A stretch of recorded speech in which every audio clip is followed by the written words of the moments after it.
Ladies and gentlemen, please welcome the President of the Jersey Chamber of Commerce, Jennifer Carnegie.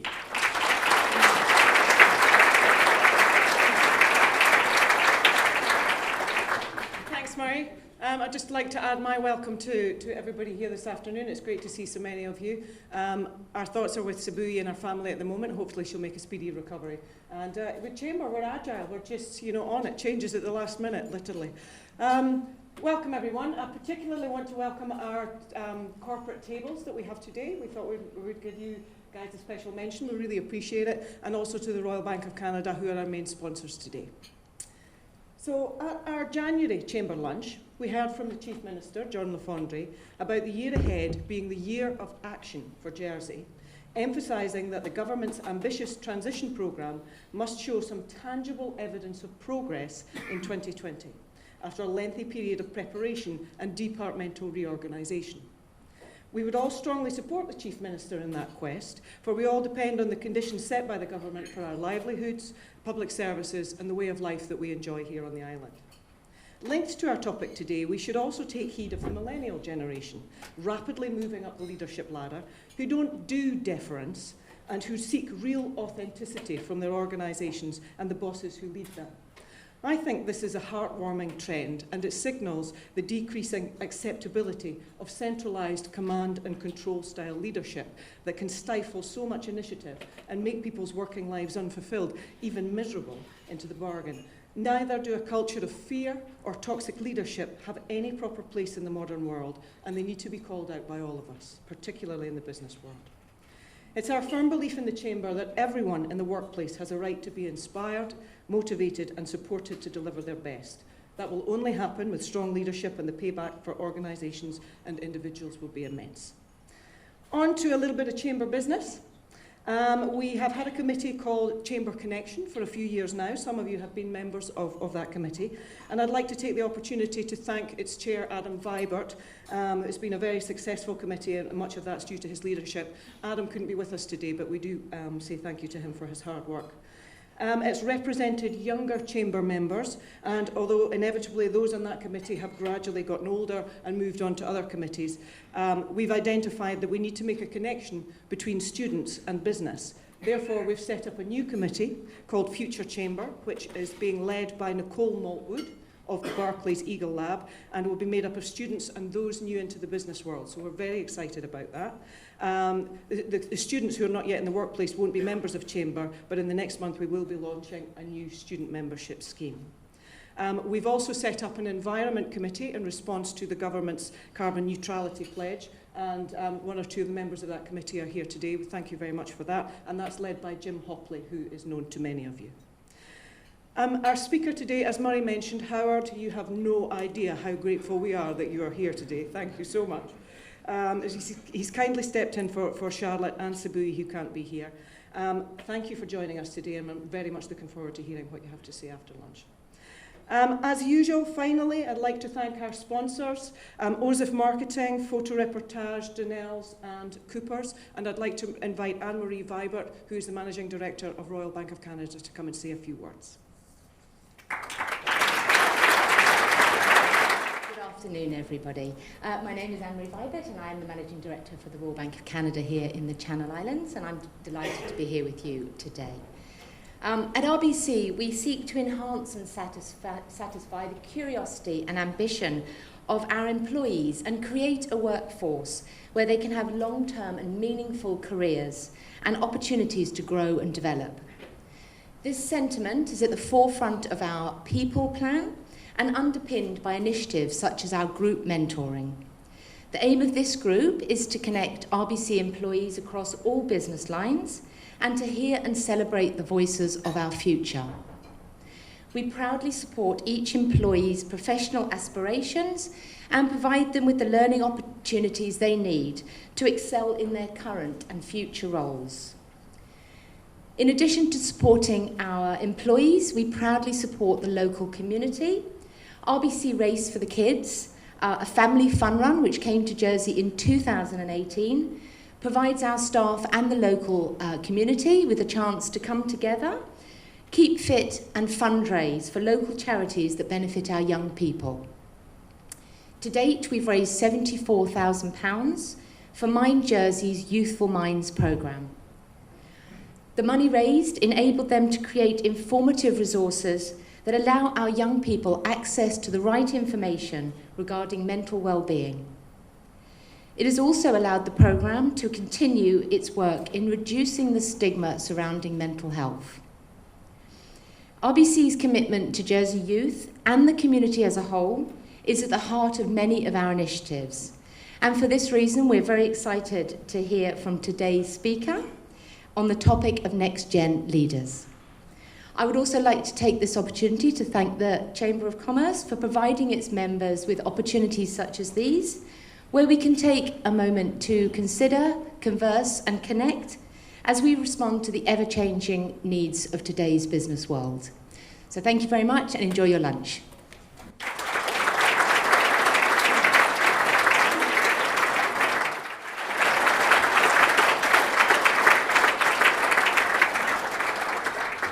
Thank you very much and good afternoon. I was just talking to Murray now. I was working out 11 years since I last stood up at Chamber with the ports, and in fact we took the symbol and looked at how the Chamber of Commerce was the first chamber, of course, in the world, and how the port grew up around La Folie and onwards. Since then, I've been on a sub bench. And today it seems like the subs come out, and I've got the role of keeping us going this afternoon. And I hope you'll find it inspiring and interesting to talk about and think about leadership maturity in a way that maybe we haven't before, and maybe we often don't. I work with Charlotte in various areas, and there are two particular areas we work.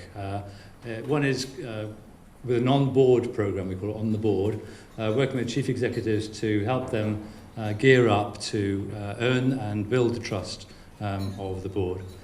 And then secondly, along with the board apprentice areas and the reverse mentor programs, we deliver interventions for leadership to help leadership change swiftly to make a better future together, and also help their leadership maturity.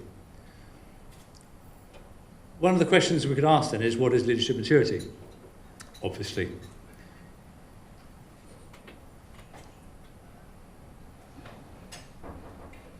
Oh, I'm going the wrong way, is that?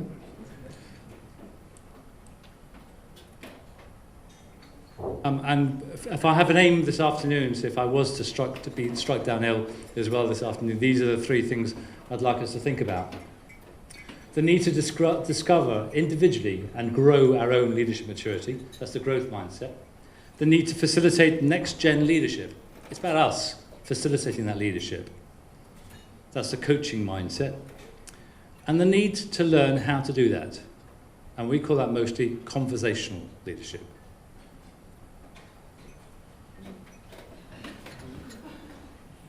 Picture most of us have seen. Kind of what's going on there. You've got Greta. Actually, Charlotte told me how to pronounce this better. Greta, who is a young lady who is standing up to the President of the United States with a very disturbed look on her face, not happy at all with the way things are, and President Trump. With Piers Morgan saying, actually, Trump should stop mocking her. What is it that Greta has got? She's got some values that she believes in, and she is standing up, and she's creating her own leadership voice and bringing that voice to the table. The problem is, and I don't know what President Trump's values are, but to look at it in a casual way, you would say, I'm not sure what the values are, because they're not the same as Greta's.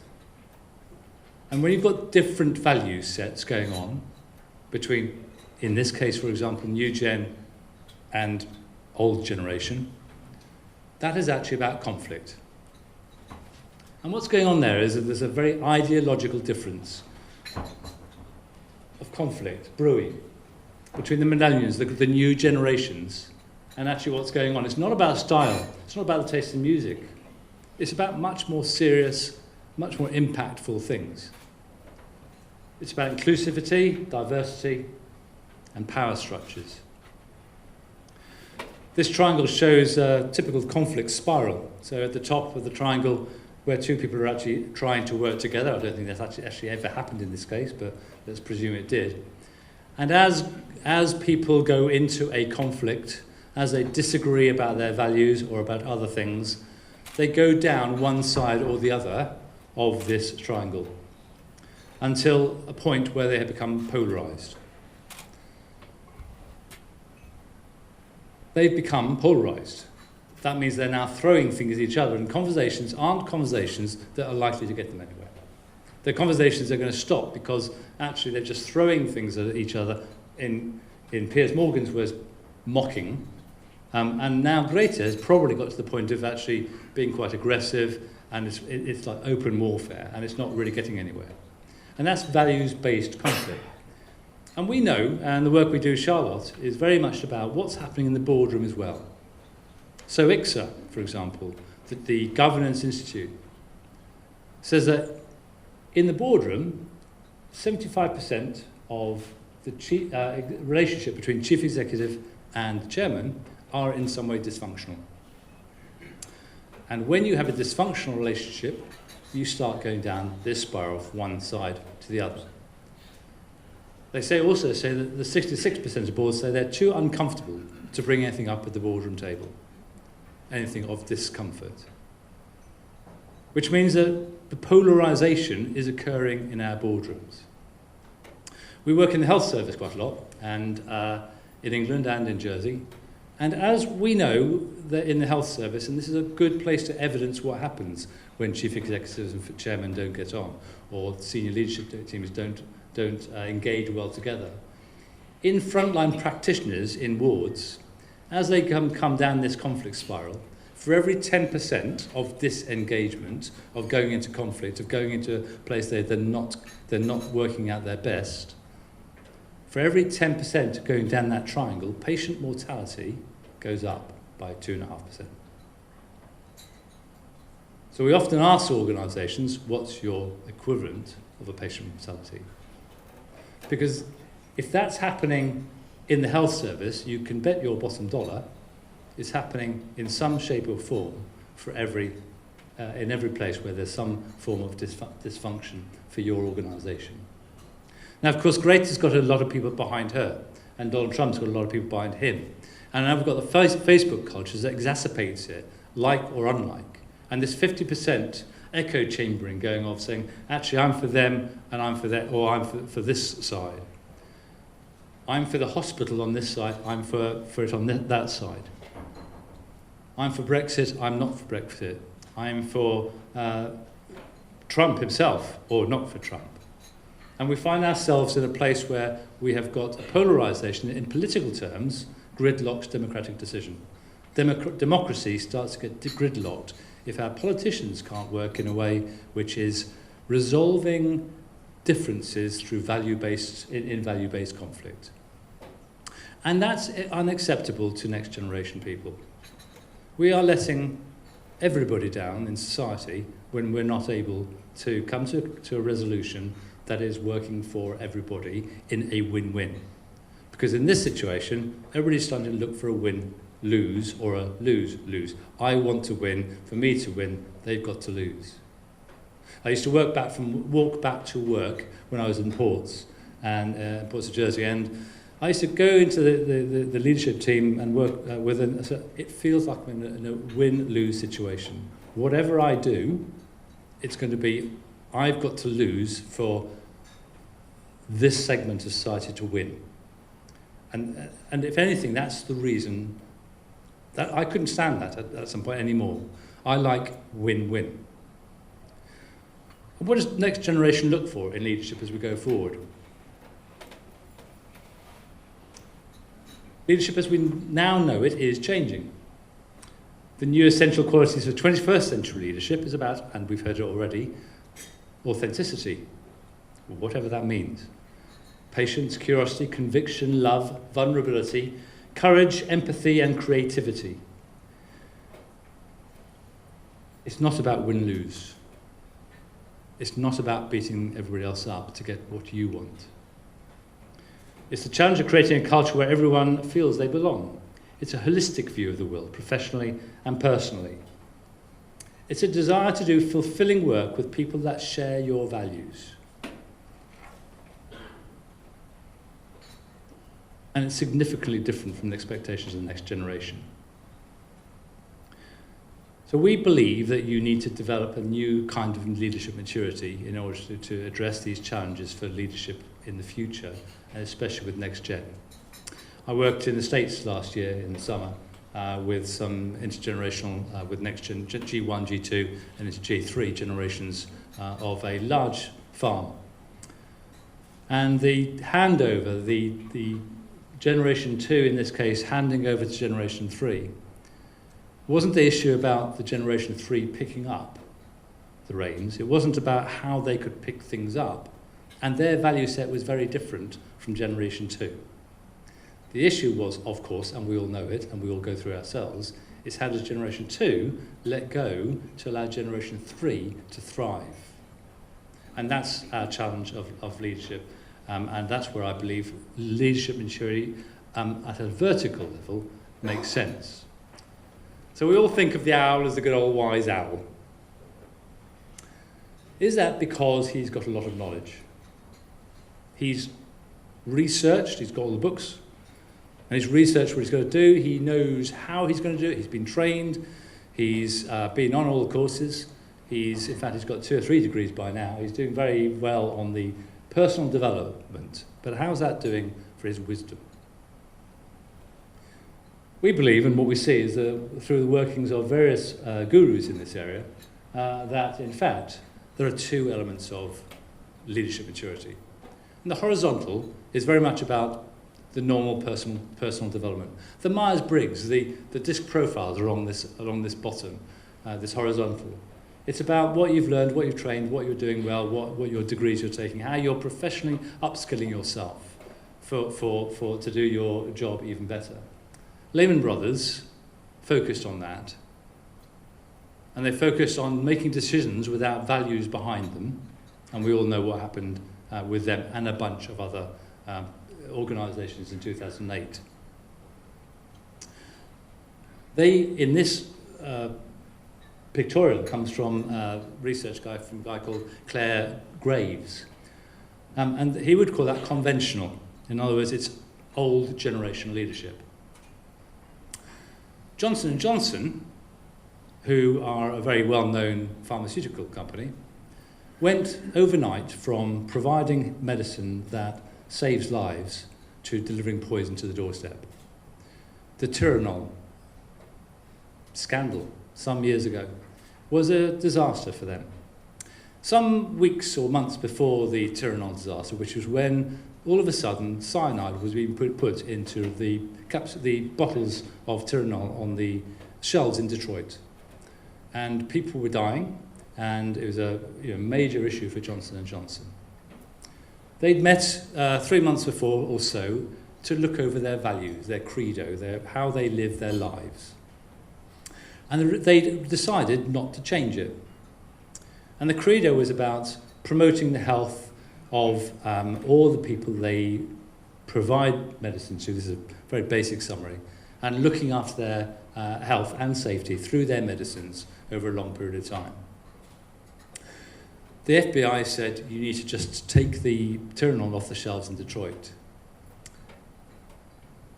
The Federal Drug Agency said the same. Keep it just to Detroit. Don't take it any further. You will lose hundreds of millions. You'll probably go out of business, even although you're a large company, and it'll be a complete disaster for you. The credo of the board, the charter, the way they value things, said otherwise. And the chairman of the organisation said, no, we are going to withdraw based on our values, based on what we believe. We are going to withdraw Tylenol from all the shelves across the nation, across the world. £100 million to be able to do that. And it was the best thing they ever did. They didn't see that at the time. They thought they were probably entering a very difficult period. But actually, it turned out to be an amazing thing because trust built, the brand increased, and they started making much more money. But of course, the argument beforehand had been about values. Could we take decisions on these values against the option of losing money? And they did. And I believe that's more about new gen values than it is about our values. I don't like to say it, but I think it is. I think next generation is already coming at the post-conventional level. And the yellow arrows show how actually what probably happens is that we go up towards our ego on the right-hand side. We're ego-driven. We're about bottom line, profits. We're about how I'm going to do better all the time. Until we reach a certain point, and we'll show you this in a minute, but which is where we say, actually, I'm changing. There's something going inside. I need to look at who I am as a person and who I am in this planet. And how is this planet going to work? Because if we carry on doing what Lehman Brothers have done and various other organisations do, we will kill the planet. And arguably the industrial age has and is doing that. And then as you go past the conventional way of leadership, you start looking at your human being rather than your human doing. And you start having self-awareness. And you start talking about, so I wonder what's going on in society. Win-win is win-win-win. Let's win with our partners and collaborators, but also let the planet win. And one of our roles is to say, how can we shorten that journey for people so that both leadership maturity at a horizontal, but more importantly at a vertical level, will increase more quickly. So the stages of leadership maturity are come out. There's 2 or 3 different thinking on it, and this is one of them. And it shows about 7 or 8 levels, going from very self. So we all know Maslow's hierarchy of needs. This is an extension, a great deal, much more research on Maslow's hierarchy of needs. Because at the bottom it's about survival, security, safety, and at the top it's about self-actualization. In other words, I am becoming the best person I can within the society I am, in the direction of travel that this Earth is going. I'm connected with the planet. And that line in the middle, the point where we go from just being ego-driven to being self-actualization in those words. Well, it's not words that we ring very truly to us, but it's at one with society and at one with our planet, is when our egos then drop away and become less important. And that's the Johnson moment. And it's said in society, from all the research, that on this graph it's showing that only 15 to 20 people in the Western world in our sort of society are living above the post-conventional leadership maturity, which isn't a large number. Most people, and I think we see evidence in our leadership in the way that organisations are still looking at the bottom line. I won't go into industries, but we all know it, the news comes up with it about whether it's pay or whatever the issue is, bottom line always comes into it, rather than saying, actually what's important to us is prosperity, where prosperity is much bigger than profit. It's about us all doing well within the planet on which we live, and human nature flourishing, us flourishing as human beings. And 75% of leadership, 75 to 80%, is operating on the basis of knowledge rather than wisdom. It's the OWL basis. And I want to encourage, if we come back to where I started, about looking at your own personal leadership maturity. And how do we do that? We call it conversational leadership. This is an A model that we use to help conversations happen in a way that they don't normally happen. We want them to happen, we help them happen. We go and sit down with individuals, we coach, we facilitate, we enable, we mediate. We mediate between the heart and the mind, as well as different people to different people, between values and other values. Through conversations that discover what's really going on, help people engage in the way they've never done before, to resolve matters in a way that their values are lined up, which helps them gain momentum to actually stretch themselves into a better place altogether and flourish towards a higher purpose that everybody holds together. And then with the feedback of coaching, continuous round, going round and round to gain momentum. This conversational leadership, we believe and we are looking and we know is needed. We know it's needed in society. We think it's needed in politics, as a planning authority, as an employer. One of the things I say, and arguably, or I've heard and I probably agree with, is human resource systems, processes, are pernicious often. They will push people against each other. We need models and frameworks that allow the new generation to come up with ways of managing teams, managing people, that will actually bring them in a way together and not push them apart from the very start. Because most people actually, when they're given the grace to be courageous in a conversation, will have a proper conversation. Performance can change because of that. They engage again.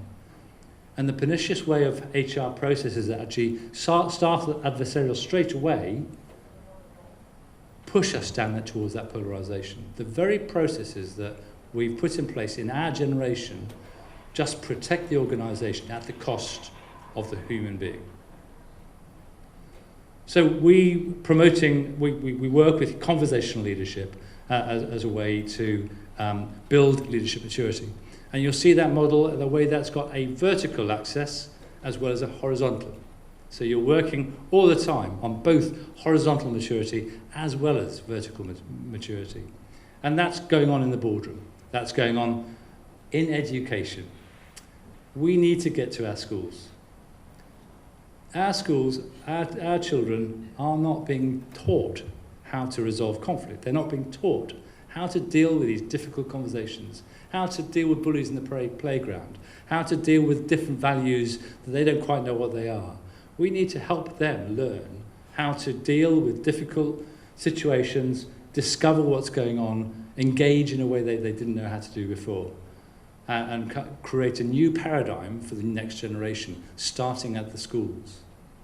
And when I say next generation, some of us here, like me, I'm approaching 60, so you need to know what my next generation down is. But some of you here are the youngest of the next generation.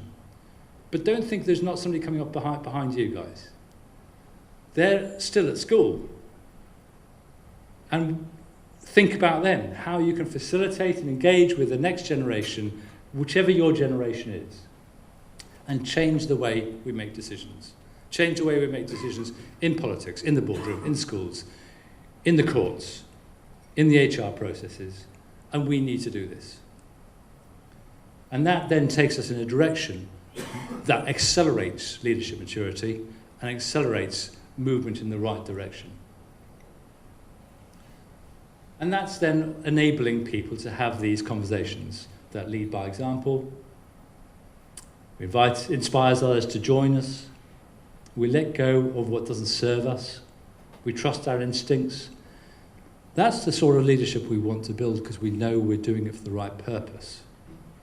We're not doing those things to drive our ego, we're doing it for the right purpose. Conversational leadership allows that to build. So we can shed, on the right-hand side, you probably can't see them, we can unlearn the things that this generation has probably taught us.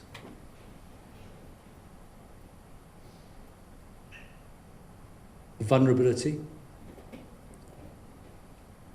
with authenticity, creativity, the courage, the conviction, the empathy, curiosity, patience, and most of all, love. And we shouldn't be ashamed to talk about love to each other and of each other in the way that's appropriate and good. So how do we enable next generation leadership? We engage. Take the generation below your generation, the one next step down. Find a way to engage. You could do, so, for example, do reverse mentoring. Reverse mentoring is a term that Charlotte's captured for when you're a chief exec, you have somebody much younger than you come and mentor you. So from their perspective, they'll be saying, in my experience, as a school child, as a young leader, as a teacher, in my experience, what you're going to do is going to damage our area. Could I help you think of other ways of doing it?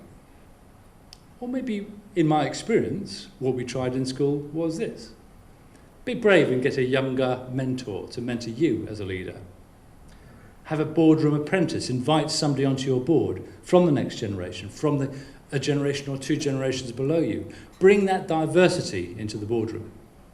Give them the opportunity to learn from you and you to learn from them. train emerging leaders in conflict resolution and conversational leadership.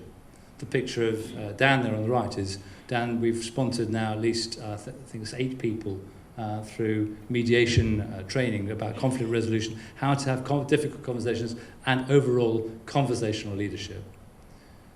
We are actively looking to see how we can get the younger generation at all levels of leadership to start thinking, engaging, doing things, being different. Learn for yourselves about and engage in leadership maturity and conversational leadership.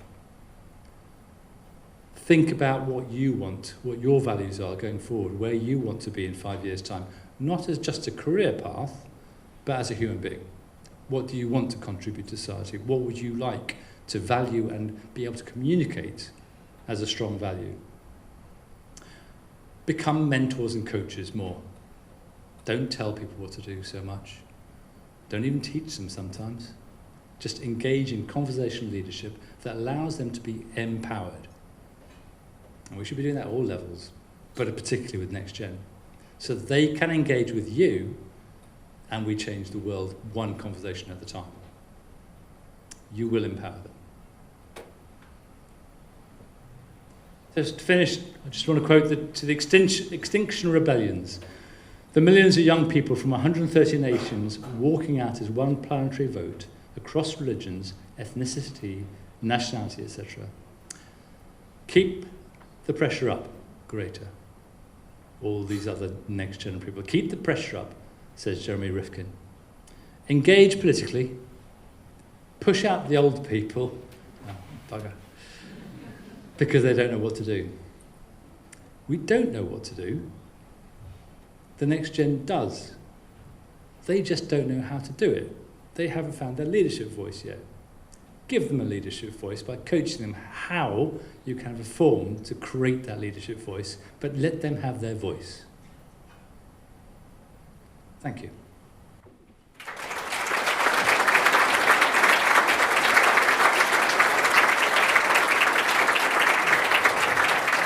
Thank you very much indeed.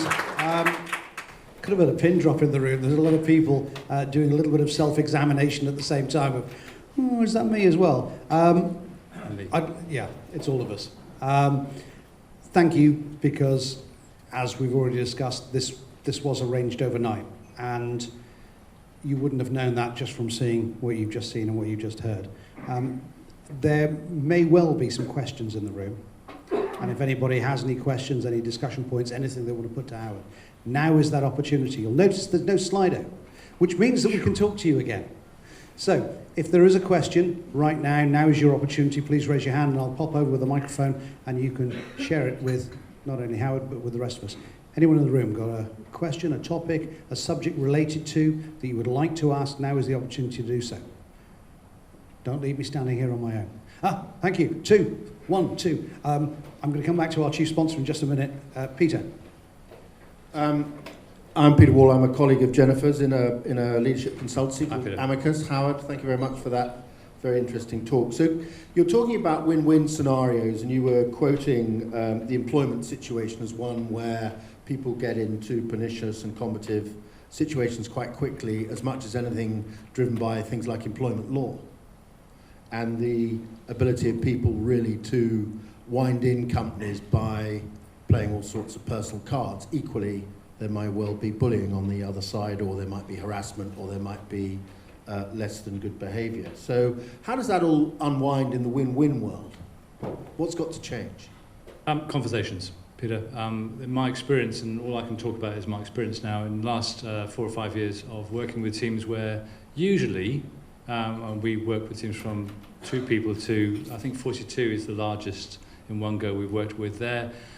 Sometimes we always calibrate how we think they are as a team. And usually that would be something like -8, -9. That's our own kind of serious nature of dysfunction, to use a word that isn't very good. And they come in the room in sides, usually at least one side, polarised, not talking to each other. Some people have been probably off sick for quite some months. Some people are psychologically distressed. And so we have to work very carefully, but using a process that allows them to have a voice. It's the cathartic, it's a change-making, it's a beautiful part of life, which allows them, because we all know when we clear the emotions out of our head, we think better. If we have a good cry, we think better afterwards. Things become clearer again. That's because chemically, things have changed. And so by allowing a rigorous and professional process, don't feel this is softy, what's the word I'm looking for? Softy thing, yeah. Touchy-feely, that's it, the touchy-feely bit. It's a rigorous and professional process that allows people then to say what they really need to think and see a shift in behaviour usually.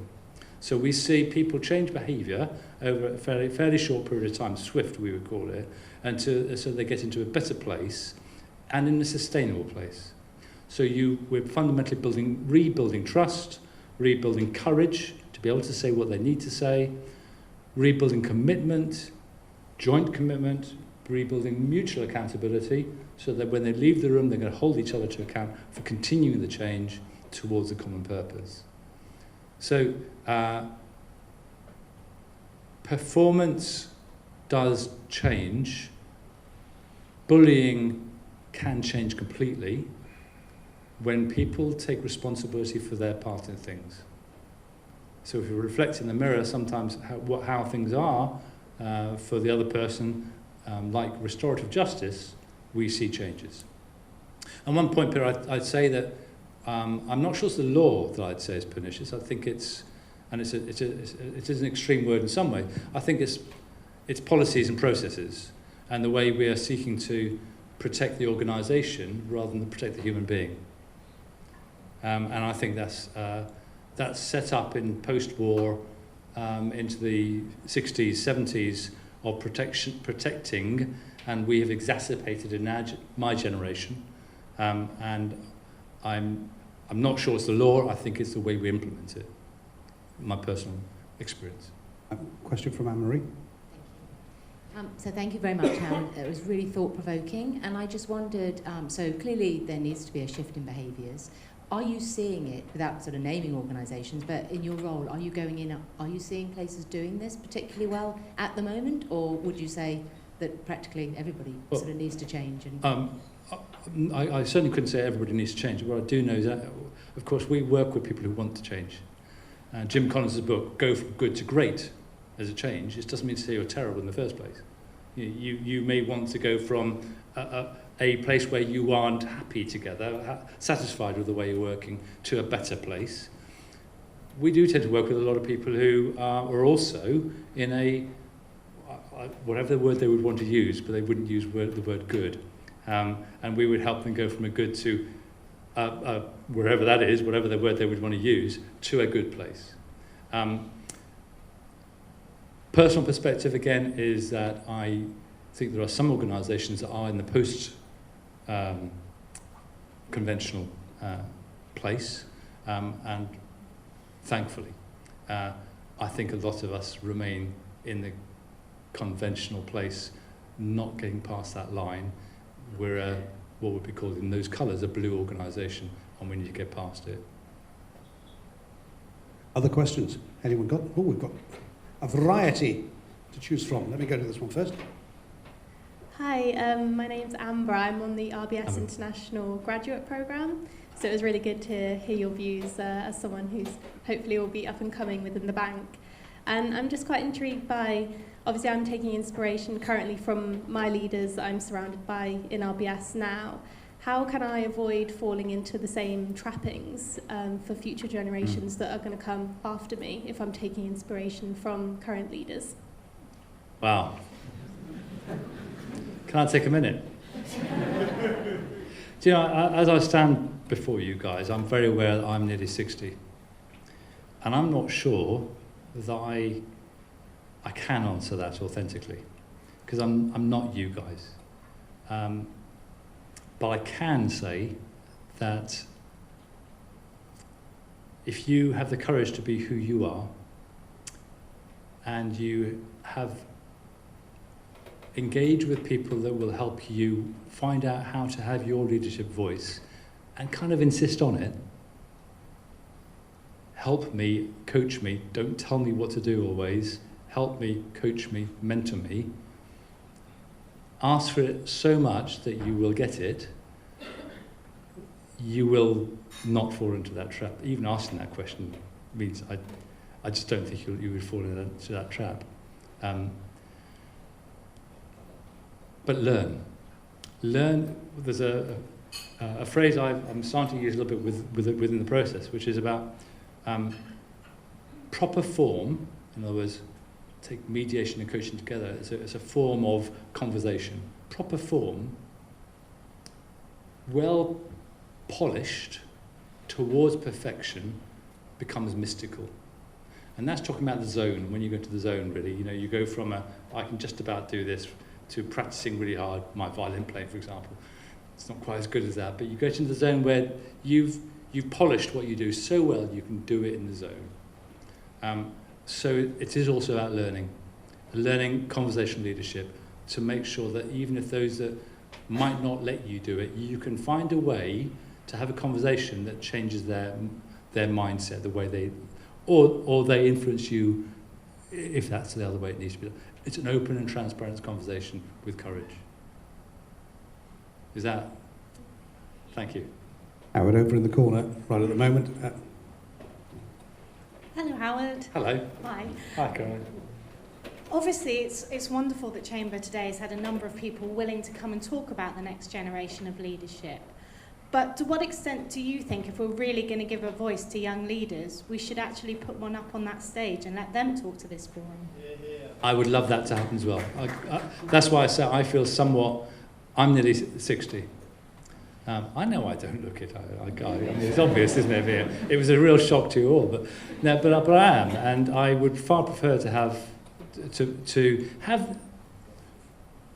previous side engage and listen and have a two-way conversations, but also you tell us what you need to see, because that's the only way this works. That's what the reverse mentoring is about. Chamber, we do need more people, young people up here, saying what they need to see. And if they don't know how to say it yet, then we, as the old generation, should be able to coach and help them find their voice. We have a role to play, even though it says there, get rid of them. We've got a role to play, which is support polishing the form, how you do it. We've got questions here and here. I'm just going to take this one first, and we've got a question over in the corner as well. And great question that's just come in, and just to respond to that, you're absolutely right, and we will have a lunch where we have that next gen up on a panel. In fact, we've just given a business card to somebody to join Future Chamber. Who asked the last question? Because we're looking for recruits. Thanks for the speech, Howard. It was really interesting. Thank you. I'm in support of what you say in general, but the kind of sense that I got from it a little bit was that it was a little bit one-sided towards the old gen having to respect the new decisions or understanding the old gen.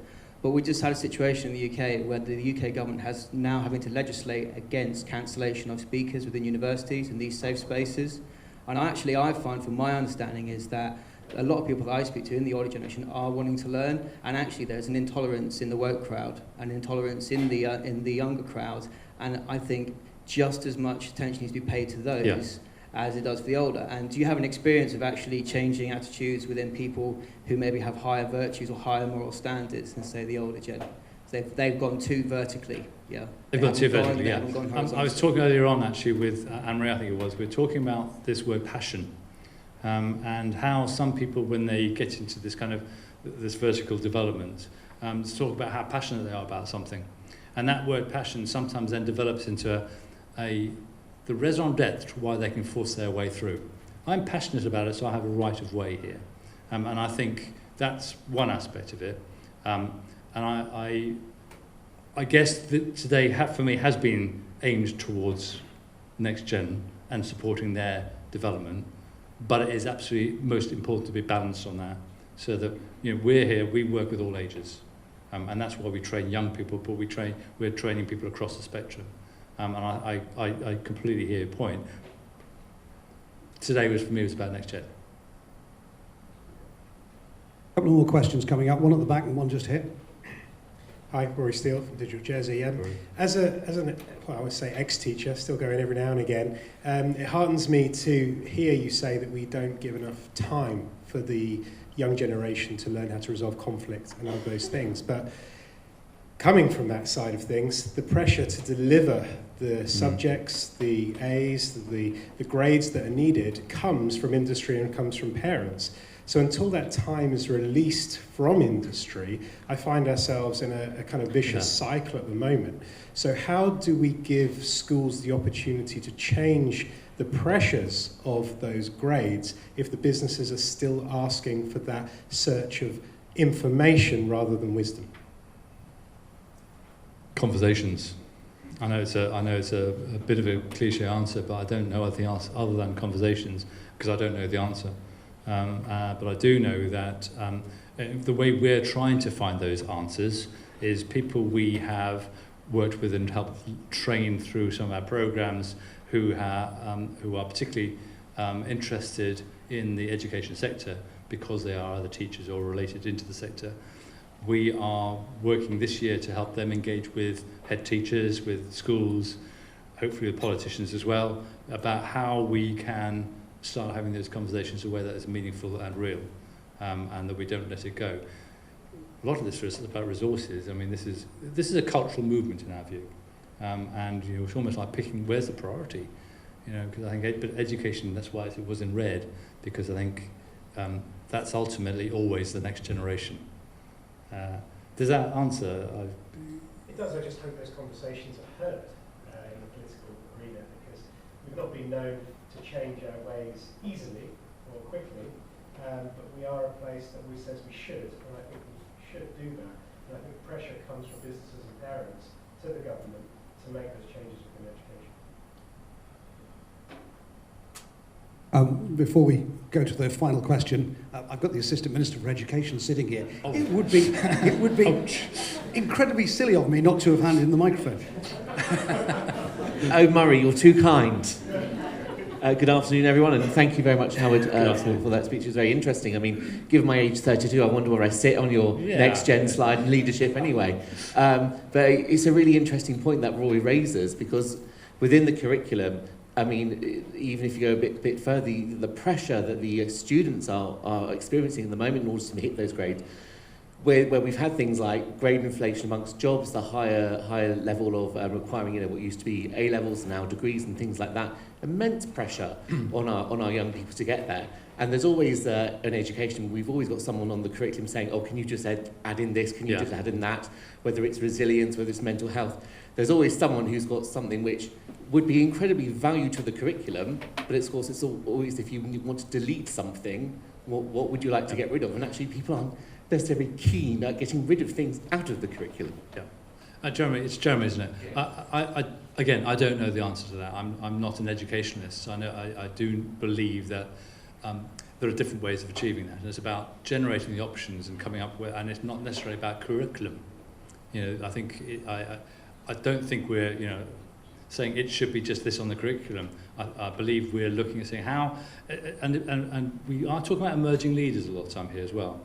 So we're not necessarily saying a blanket approach, although we might, as those conversations happen, maybe things that can be merged together, whether it's resilience and other aspects, because it's all about giving people a way to have a voice, a right leadership voice, at whatever age they are, because they want to lead their own lives better, as well as then help others lead their lives better. That's really not answering your question, because my answer is I don't know, other than to come to you, Jeremy, if you allow us to, and start having those conversations in the attitude of the way we aim to have these conversations, we encourage, which is conversational leadership, intelligent, caring, but rigorous and professional conversations in pursuit of the purpose of giving our children a better future together. Thank you very much. Excellent. Always nice to have a happy ending. Thank you, Deputy. Let's move on from that to our final question. Doug. Howard, Doug Melville. Good afternoon, First Doug. of all, I thank you to you, Howard. It's a rare privilege, I think, for us to have a leader who can step up on short notice on behalf of all of us as chamber members and interested people and deliver something of that caliber. That was just amazing. Thank you.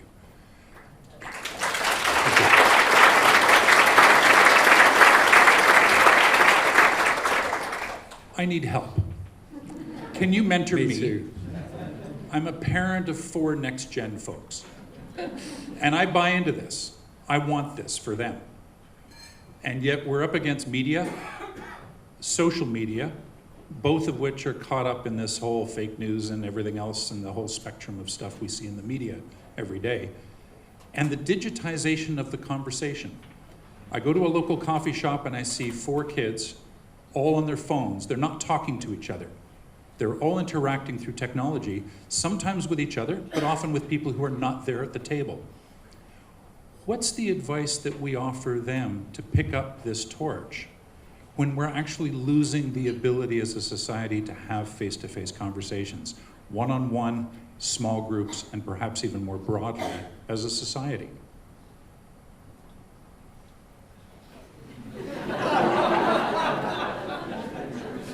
You can take your time, Howard. That's the last question.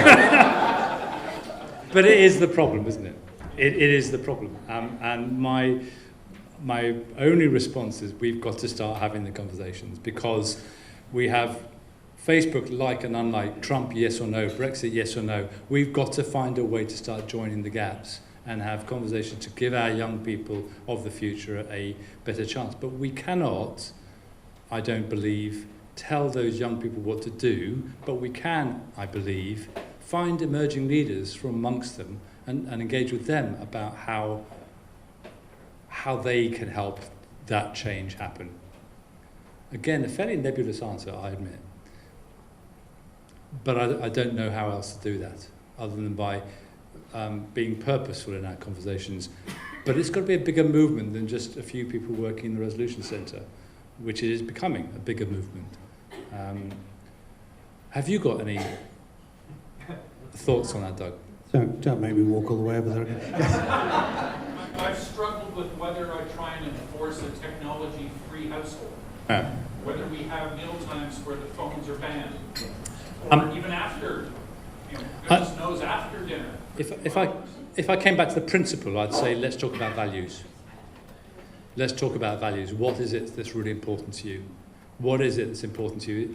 And let's have a really good conversation with the kids to say, so is it important that you have friends? What, I don't know quite what the right questions are, but the right questions to elicit what's really important to them and agree values together that you're going to live by as a family. And then it's a draconian word, holding each other accountable, but I don't mean that in a draconian sense. I mean that in the sense of reminding each other together what we've agreed in a way that's loving and caring, but resolute and strong. Ladies and gentlemen, Howard Le Cornu.